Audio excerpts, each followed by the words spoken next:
Coming up on Wolverine Sports Magazine, football opens the season with a convincing win at the Big House.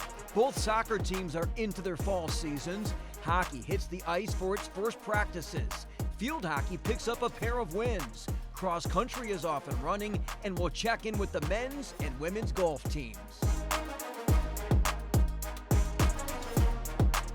Wolverine Sports Magazine is presented by Meijer. Hello and welcome, everybody. We've got a lot to get to this week, and we're going to start with football. Jim Harbaugh will serve Game 2 of his 3-game suspension Saturday against UNLV.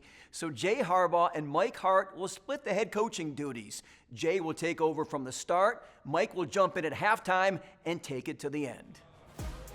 Jay is in his 9th season with the program, the longest tenured assistant on the staff. He works with the safeties and serves as special teams coordinator.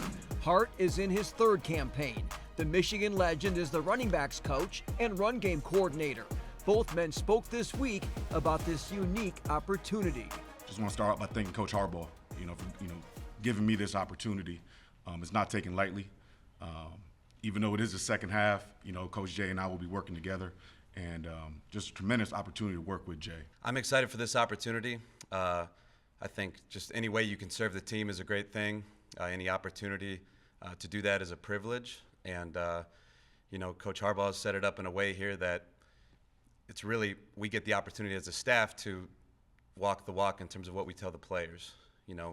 Hey, one guy's out, it's the next man up. You have a great opportunity to be able to, expand what you can do as a coach, expand, your experience, and, just really excited for that. What are a head coach's responsibilities during the game?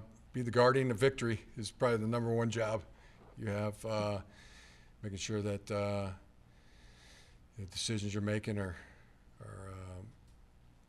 complementary on all 3 phases. There's no offense, there's no defense. It's a we-fence. And I think it's a great testament to him and the culture that he's created that, he's out and you could see everything functioning pretty much the same as when he's here. I think that's a testament to real leadership. It's easy to be, a leader and be in the front and get all the attention, and that's not how Coach Harbaugh is. I think if you've really done an effective job at leading a team, you can step away and you've created leaders, you've created a culture where the expectation is understood and people know, hey, this is the standard, this is how it's going to be. You approach it as you do every game. To me, it's no different, right? You see how things go in the first half, and then you're ready in the second half with adjustments and doing what we need to do to win. But, every game you prepare, you think, what would you do if you're the head coach? What would you do in this situation? So it's not something that mentally I haven't prepared for. It's something that, I think, like I always tell everyone to be, play like you're the starter. And as a coach, that's how I prepared myself, is act like you're the head coach no matter the situation. Like, I'm not in charge of making that call, but what would I do in this situation? And so you run through those things in your mind, throughout my 13 years of coach. Later on the mag, a look back at Roman Wilson's eye-popping performance in the opener. Wolverine Sports Magazine is presented by Meijer and brought to you in part by Alro Steel, by Abso Pure Water, and by Grand Traverse Resort. To the Michigan Soccer Complex Friday night, where senior Quinn Rogers scored a first-half goal off a penalty kick, giving the Wolverines a 1-1 draw against number 9 Akron. The women's team won their first game of the season last Friday night when freshman Gabriel Pritch scored the game's only goal. It came in the 46th minute against Boston College. The Wolverines improved to 6-0 in home openers under head coach Jennifer Klein. Sunday, they beat Cincinnati 1-0 at the Michigan Soccer Stadium. Senior Sammy Wood scored the lone marker, and it came in the 35th minute. Senior Stephanie Sparkowski recorded her 3rd straight whitewash by stopping 4 shots. It's the first time since 2016 that Michigan has posted 3 straight shutouts. The Maize and Blue are in South Bend tonight, September 7th, to take on number 15 Notre Dame. They return home Sunday at 1 o'clock to take on the Broncos from Western Michigan. The volleyball team fell in 5 sets to Colorado State last weekend at the Razorback Invitational in Fayetteville, Arkansas. Amalia Simmons led Michigan with 20 kills. Scotty Johnson had 53 assists and 12 digs, while Kendall Murray added 14 kills and 27 digs. 21st ranked Arkansas swept the Wolverines on Sunday. Valentina Olette led the attack with 8 kills and 11 attacks. Murray set a new career high with 5 service aces. The Wolverines return home this weekend for the Big Ten ACC Challenge. North Carolina is at Chrysler on Friday, and then Duke at Cliff Keen Arena on Saturday. Both those matches scheduled to start at 7 o'clock. Wolverine Sports Magazine is presented by Meyer and brought to you in part by University of Michigan Health. Hey, take a look at this. Hockey is here. With temps hovering around 90 degrees Tuesday, the Wolverines started with split squad on-ice instruction.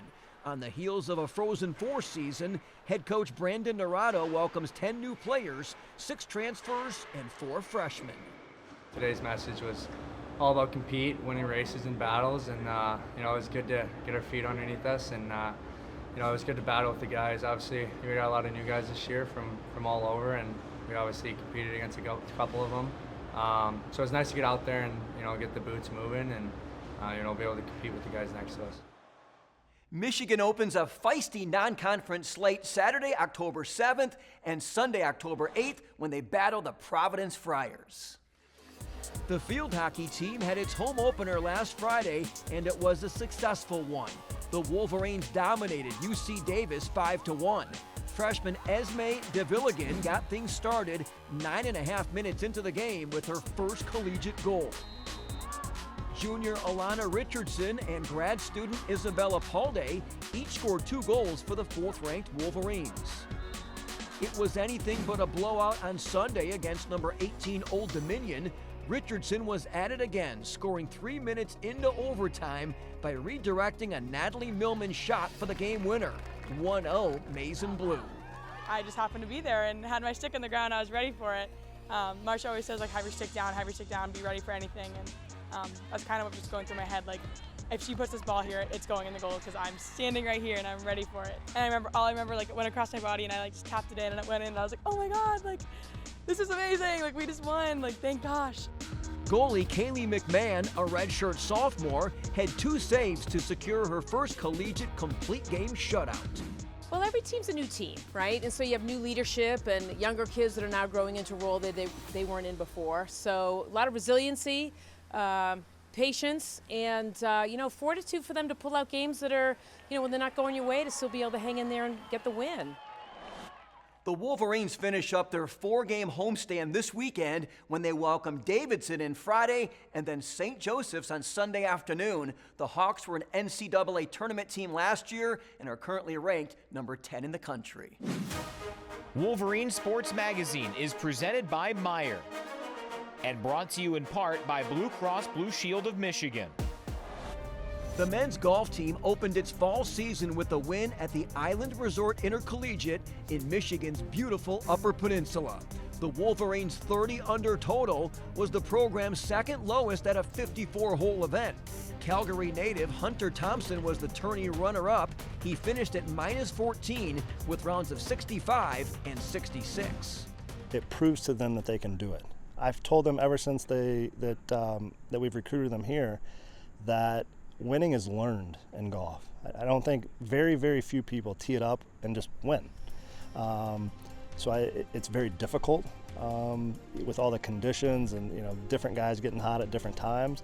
But I think just knowing you can do it sometimes bodes well for the future because you only know what you know, and now they know they can do it. And so I'm cautiously optimistic on some of these things as their head coach because I got to keep them accountable to a certain standard. But I think being able to draw back on that experience coming down the stretch with the lead and finishing it off, I think could really bode well for our future.